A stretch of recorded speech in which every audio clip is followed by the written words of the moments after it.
Olá, seja muito bem-vindo ao universo da biologia molecular. Eu sou Eduardo Castan e hoje nós chegamos no quarto dia da semana do Comece por Aqui e hoje nós vamos falar de sequenciamento Sanger. Mas para você entender a aula de hoje, se você não sabe o que é a Semana do Comece por Aqui, está caindo aqui de paraquedas, é o seguinte: a Semana do Comece por Aqui é uma sequência de 8 vídeos que eu estou fazendo dedicado às pessoas que estão começando a fazer biologia molecular. Então, para aquelas pessoas que querem aprender biomol do zero, a gente vai falar lá dos conceitos mais iniciais, mais basicões de todos e evoluir para algumas técnicas, para as técnicas mais utilizadas de biomol. Então, se você está vindo aqui, sei lá, de algum outro lugar e não por conta da Semana da Biomol, você precisa assistir algumas aulas antes dessa daqui para conseguir entender o que eu vou falar. Você precisa assistir a aula de PCR, a aula de eletroforese e dentro da aula de PCR, procura aí, eu vou colocar aqui, ó. Então eu vou colocar aqui o link para a aula completa de PCR. Ali dentro tem tanto a parte de eletroforese como a parte de estrutura do DNA. Então são essas três coisas que você precisa saber: eletroforese, PCR e estrutura do DNA. Essas três aulas estão dentro, na verdade, da aula de PCR ou dentro da playlist de PCR que eu estou colocando o link em algum lugar para você ver. Mais uma coisa, antes da gente começar, não se esqueça de se inscrever aí no canal, deixar o seu joinha, compartilha com pessoas que podem usufruir desse conteúdo e também não se esqueça de me seguir lá nas redes sociais, lá no Instagram, @Universo da Biomol, porque ali o conteúdo ele é um pouco mais íntimo, a gente vai tirar umas dúvidas ali, fazer sessão de pergunta e resposta, é mais interativo, é mais legal. Mas chega de enrolação, vamos para a aula.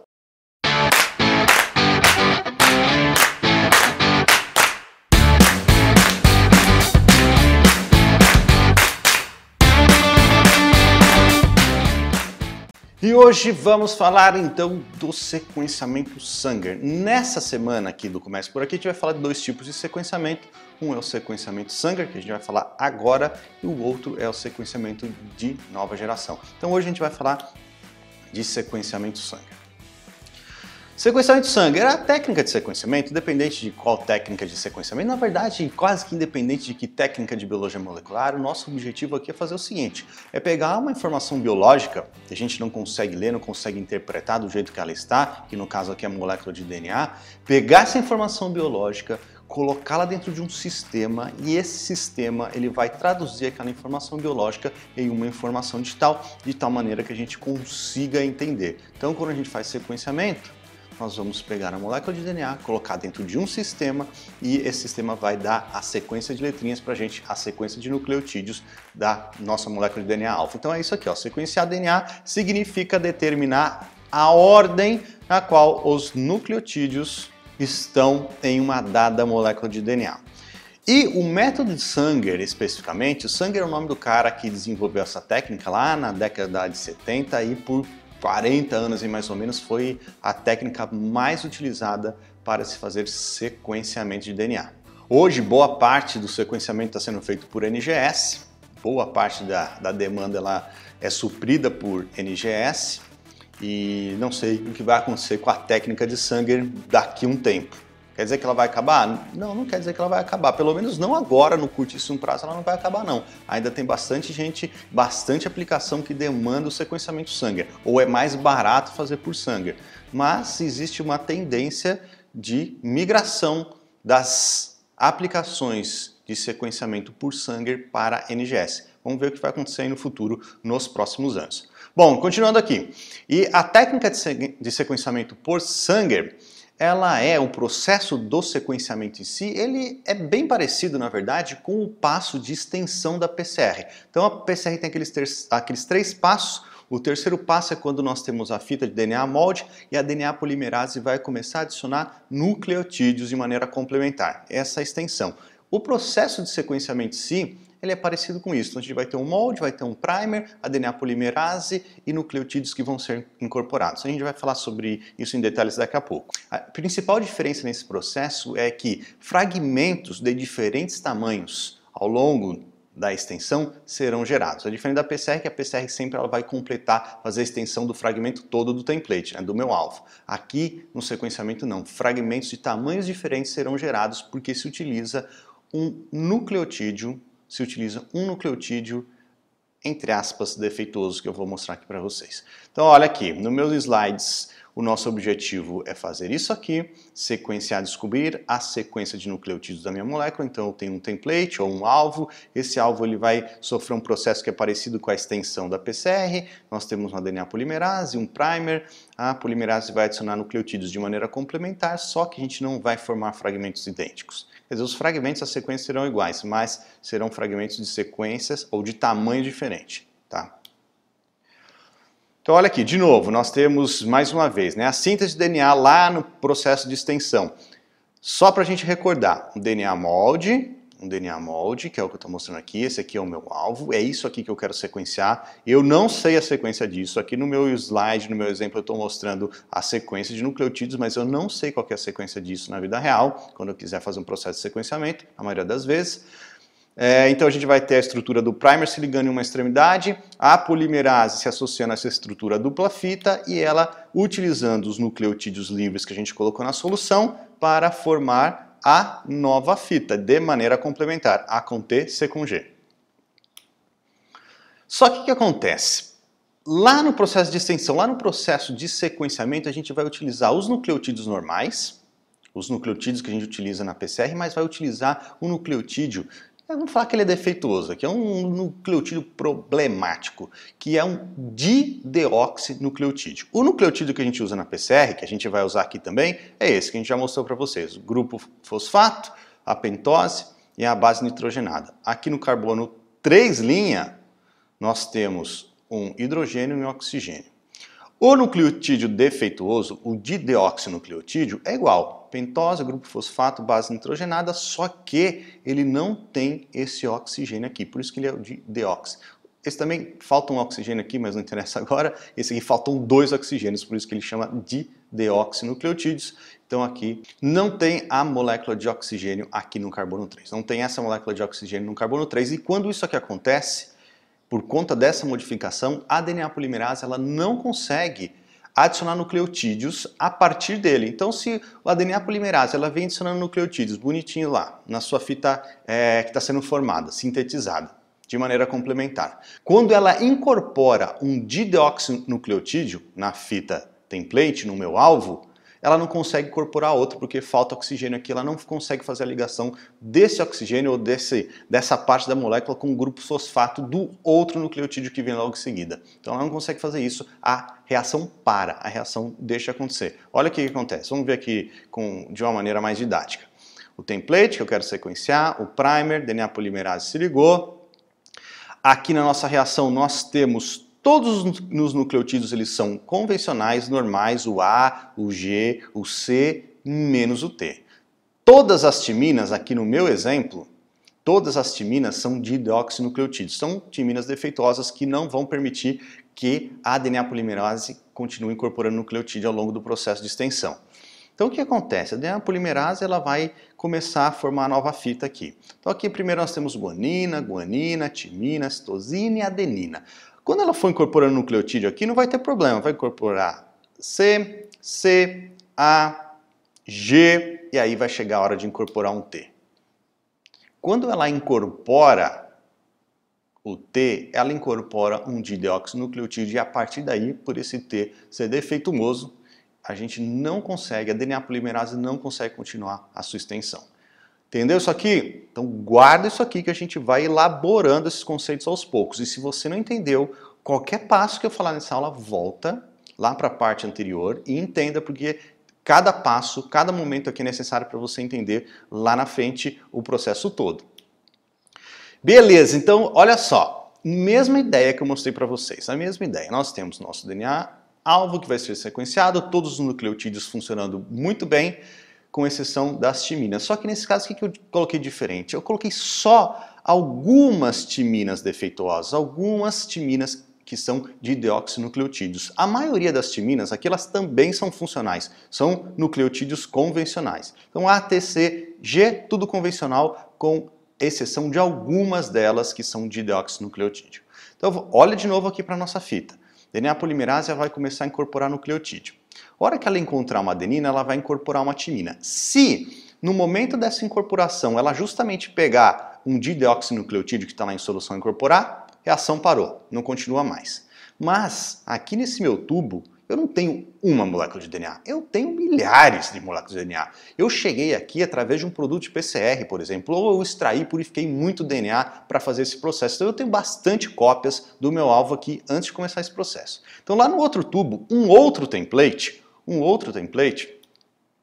ele vai ser utilizado para extensão do mesmo jeito que eu mostrei na sequência em cima aí. A adenina polimerase vem adicionando nucleotídeo, ela chegou numa adenina aqui, a hora que ela encontrou essa adenina, ela vai colocar uma timina. Se ela pegar uma timina normal, um nucleotídeo normal de timina, ela vai incorporar e vai continuar adicionando nucleotídeo. Até a hora que ela encontrar de novo uma adenina no caminho dela e ela vai incorporar uma timina. E aqui no caso, de novo, ela incorporou um dideoxinucleotídeo e a reação parou.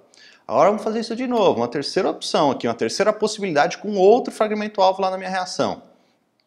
A extensão começou, a DNA polimerase encontrou a adenina, colocou uma timina normal, encontrou aquela adenina de novo, colocou uma timina normal, só que lá na terceira vez ela colocou o dideoxinucleotídeo e parou. Então o que a gente está vendo aqui?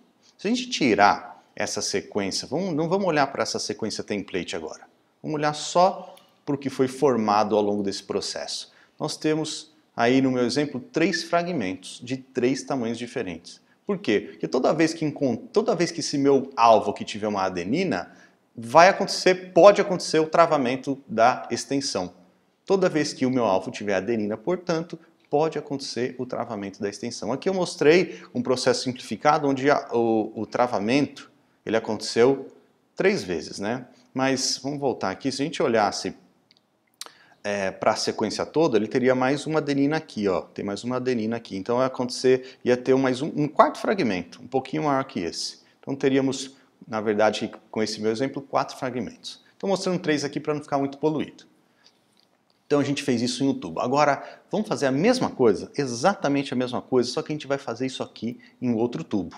Então eu fiz lá em um tubo, guardei esse meu tubinho com as timinas defeituosas, gerei aqueles 3 fragmentos de tamanho diferente lá do meu exemplo. Agora ele vai fazer a mesma coisa em um outro tubo separado, só que agora, em vez de colocar timina de dideoxinucleotídeo, eu vou colocar citosina. Mesmíssima coisa, só que citosina. Agora todas as timinas são boas, mas algumas citosinas são de dideoxinucleotídeo. Então a DNA polimerase, toda vez que ela encontrar o G, ela vai colocar uma citosina. Se por um acaso a citosina que ela colocar for de dideoxinucleotídeo, a reação vai parar. E aqui na primeira sequência, aliás, nessa sequência, o primeiro nucleotídeo já era uma guanina. E a reação parou aqui já na primeira guanina.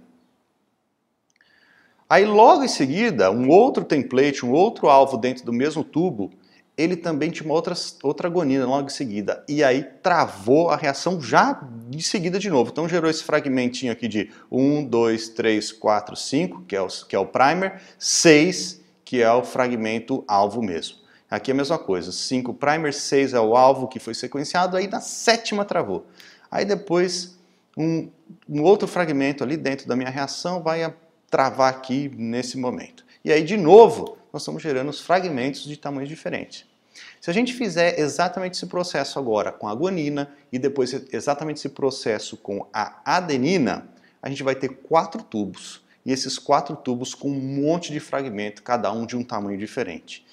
Se você parar para pensar, combinando os 4 nucleotídeos separados dessa maneira, eu tenho todos os tamanhos possíveis de fragmento para esse alvo. Eu vou ter um fragmentinho de 1 nucleotídeo, eu vou ter um fragmentinho de 2 nucleotídeos, eu vou ter um fragmentinho de 3, um de 4, um de 5, um de 6, até o tamanho completo do meu template, até o tamanho completo do alvo que eu estou querendo sequenciar. Vamos entender isso aqui, ó. Como que isso é possível? Então, nesses 4 tubos, a gente fez esses 4 processos.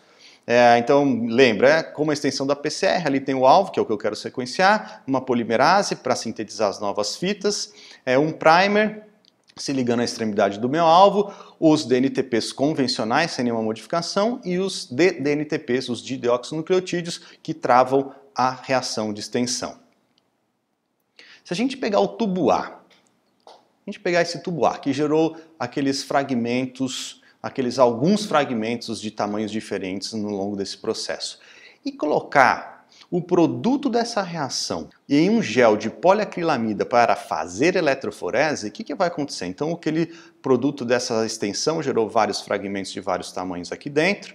Eu coloco esse produto aqui no meu pocinho no gel de poliacrilamida e faço a corrida desse gel. E faço essa eletroforese. Olha o que vai acontecer. Vai ter um fragmento que é o menorzinho de todos, que está aqui embaixo, correu mais rápido. Um que é um pouquinho maior que está aqui em cima, outro que é maior que está aqui em cima, e um fragmentão grande que está aqui em cima.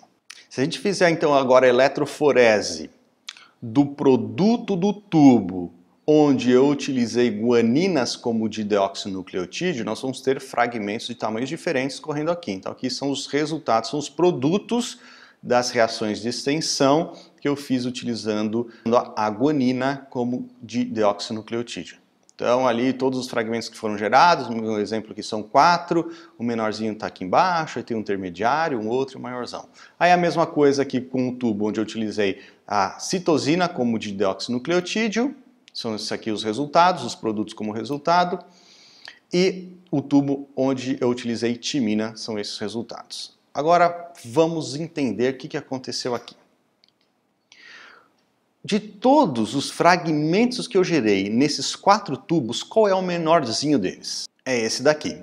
Então a reação de extensão, a DNA polimerase, ela travou, foi a travada mais rápida que ela deu, foi justamente incorporando uma timina. Provavelmente ali o primeiro nucleotídeo, depois do primer, foi incorporado uma timina e a DNA polimerase já não conseguiu incorporar mais. Então o fragmento menorzinho é uma timina. E o segundo menor? O segundo menor é esse aqui, que travou utilizando uma guanina. E o terceiro menor? É esse aqui, a DNA polimerase travou a hora que ela incorporou uma citosina. E depois, é esse daqui, quando ela incorporou uma adenina. Depois é esse aqui, quando ela incorporou uma timina. Depois esse daqui, que ela incorporou uma adenina. E todo o resto e assim por diante, até finalizar todos os fragmentos que foram gerados ao longo desse processo. O que a gente acabou de fazer aqui, gente? Sequenciamento. Então a gente acabou de descobrir a sequência do nosso alvo utilizando esses dideoxinucleotídeos que travaram as reações de extensão.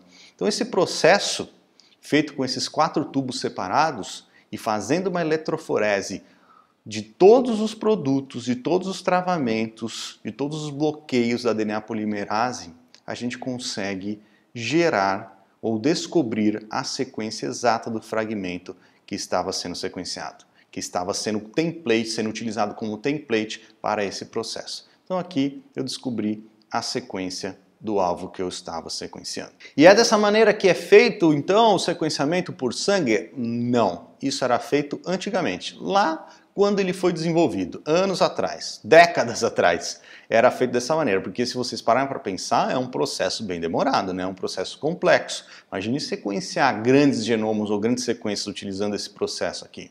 Complicado. Então, o que teve de modificação? Um cara, um dia, teve a brilhante ideia de pegar esses dideoxinucleotídeos e associar a eles um fluoróforo, uma molécula que emite fluorescência. O que ele fez? Ele utilizou um fluoróforo diferente, ou seja, um fluoróforo de cor diferente para cada um dos 4 nucleotídeos. Então ele colocou, eu não sei as cores certas na vida real e nem importa também. O que importa é você saber o conceito. Vamos supor que ele tenha utilizado lá na adenina, no dideoxinucleotídeo adenina, ele incorporou um fluoróforo verde. Na timina, ele incorporou um fluoróforo vermelho. Na citosina, um azul. E na guanina ele incorporou um outro fluoróforo escuro, sei lá, pode ser amarelo, pode ser laranja, qualquer cor, que não importa.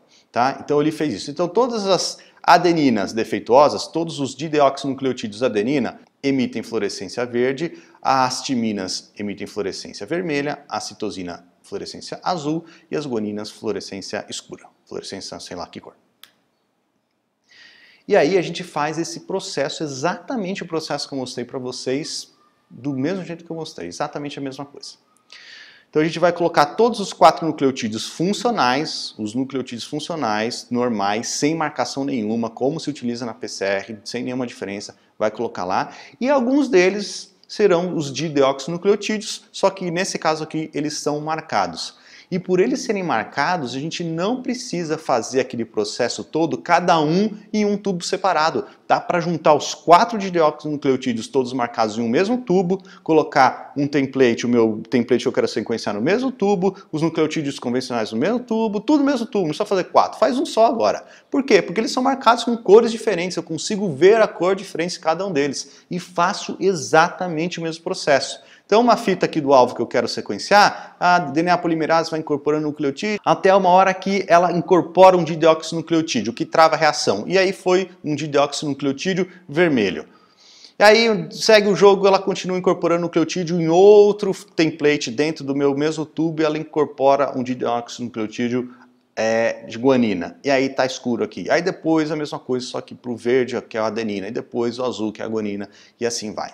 Então ela vai, do mesmo jeito que aconteceu naqueles 4 tubos, aqui dentro de um único tubo, nós vamos gerar fragmentos de todos os tamanhos possíveis desse template. Vai ter fragmento com 1 nucleotídeo, com 2 nucleotídeos, com 3, com 4 e assim por diante, fazendo todos os tamanhos possíveis. Que é que eu estou mostrando aqui, um exemplo só com 4, né? Mas pense que tem todos os fragmentos de todos os tamanhos.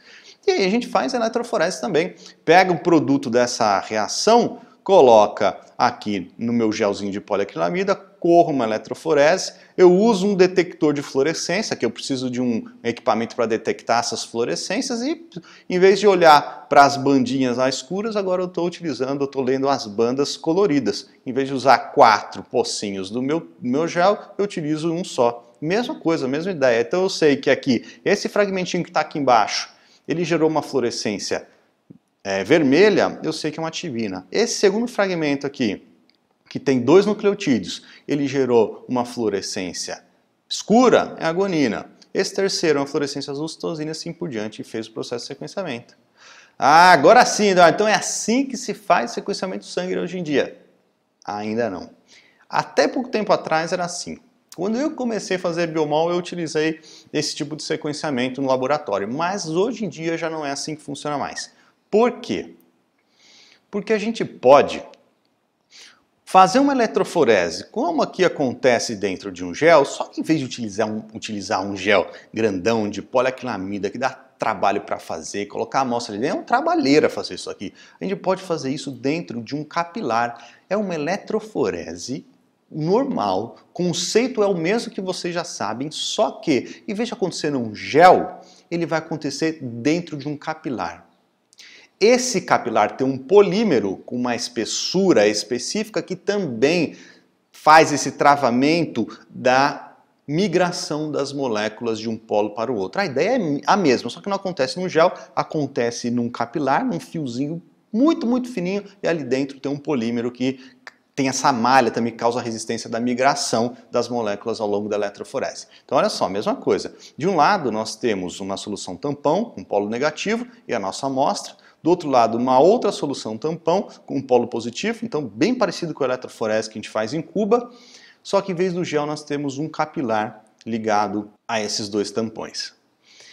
Aí a amostra ela é injetada nesse capilar e a eletroforese acontece. E ela vai migrar do negativo para o positivo, assim como acontece na eletroforese em gel, e os nossos fragmentos de todos os tamanhos vão migrar de um polo para o outro, exatamente do mesmo jeito. Então os menorzinhos vão migrar mais rápido, os intermediários vão migrar numa velocidade intermediária e os fragmentos maiores vão demorar mais para migrar. Só que o que a gente faz? A gente coloca aqui na pontinha, lá na chegada da migração, lá no final da eletroforese, um laser.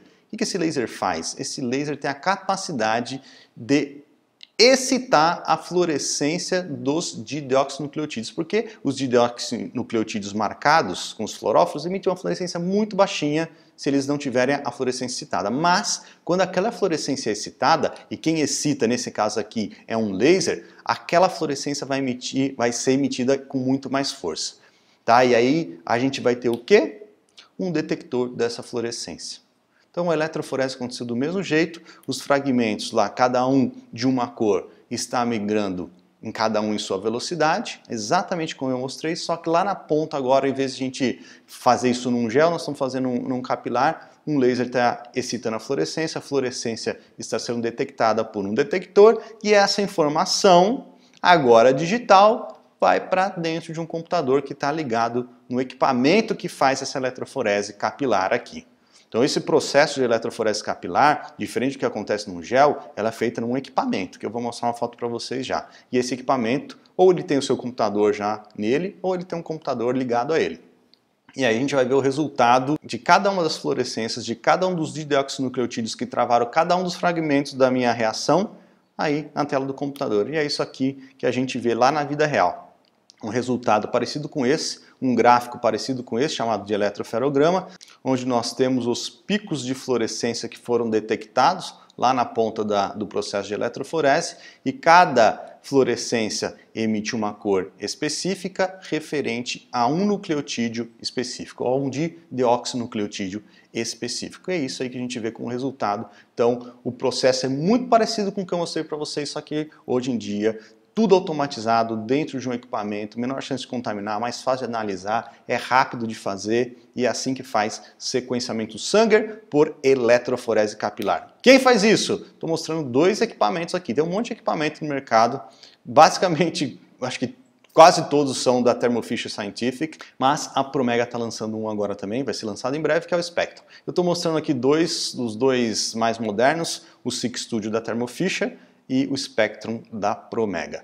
O capilar está aqui dentro, então você coloca a amostra num tubo aqui dentro, coloca a amostra dentro do equipamento, aqui dentro tem o capilar, a eletroforese vai acontecer e você consegue ver os resultados aqui diretamente, ou associado a um computador.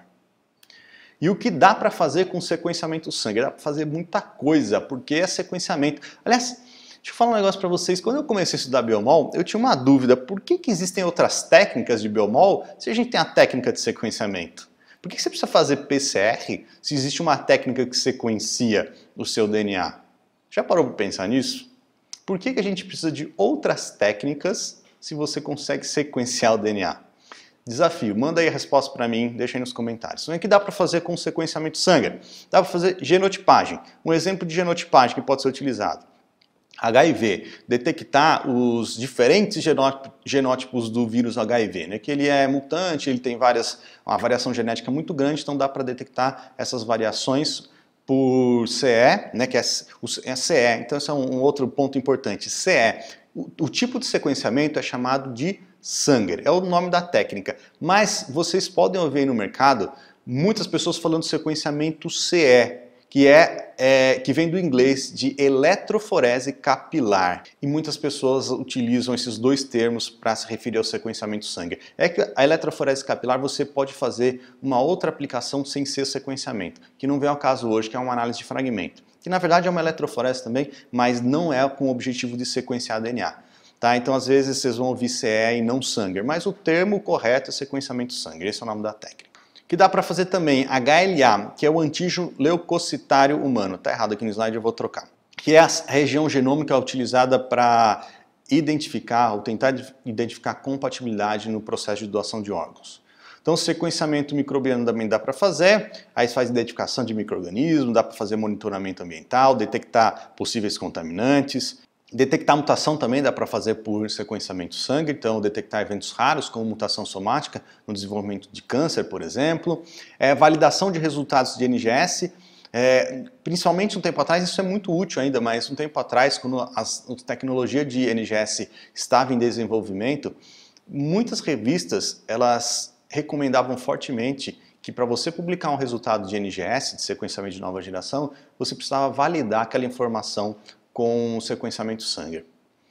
Isso acontece hoje muito ainda, menos, mas acontece muito ainda. O que dá para fazer também é identificação de linhagem celular. Para quem trabalha com biologia celular, as revistas de um tempo para cá, elas começaram a pedir para você conseguir publicar uma confirmação de que a sua célula, a célula que você utilizou naquele experimento, era da linhagem celular que você estava dizendo que era mesmo. Porque às vezes você tem contaminação de uma linhagem com outra e visualmente é difícil, pode ser difícil de detectar. Então é interessante confirmar isso por sequenciamento. Pode ser interessante confirmar por sequenciamento. Sequenciamento de novo, que é sequenciar por sequenciar. Você vai pegar uma sequência de um alvo que você não conhece e descobrir, fazer pela primeira vez. E depois colocar isso no banco de dados ou utilizar essa informação em algum lugar. E CRISPR também, você pode utilizar sequenciamento Sanger para verificar o desempenho da edição genômica via CRISPR. Então é isso, essa foi a aula de sequenciamento Sanger. E agora a gente segue para outra técnica.